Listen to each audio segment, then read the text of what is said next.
Það má segja að lungahátíðin hafi byrjað heima í eldhúsi hjá mömmu minni, þar sem við tvær vorum að rífast það hvort ég ætti að flytja til Egilsstaða eða ekki.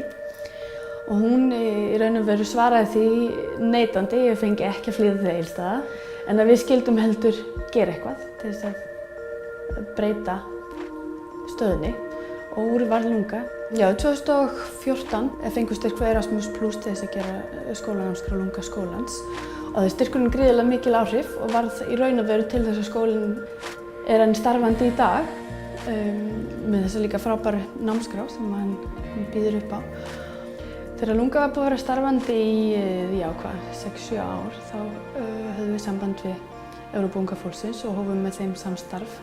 Þeir þátttakendur sem að koma á lunga í gegnum EUF-verkefnin þetta fólk á aldrinum 18 til 25, 6, 7 ára og þau fara í listasmiðjur sem eru leiddir af listamönnum sem eru framalega á sínum sviðum og þetta svona valdeflandi reynsla fyrir þau því þau öðlast mikinn skilning á sjálfum sér og á ólíkum samfélögum í rauninni því þau koma öll inn með mismunandi bakgrunna. Erasmus+ hefur gert lunga fært að kafa dýpra inn í þetta samfélagslega hluta hátíðarinnar. EUF-verkefnin hafa gert svo ótrúlega mikið fyrir lunga að við sjáum ekki bara fram á að halda þeim áfram, heldur viljum við styrkja þau ennþá frekar.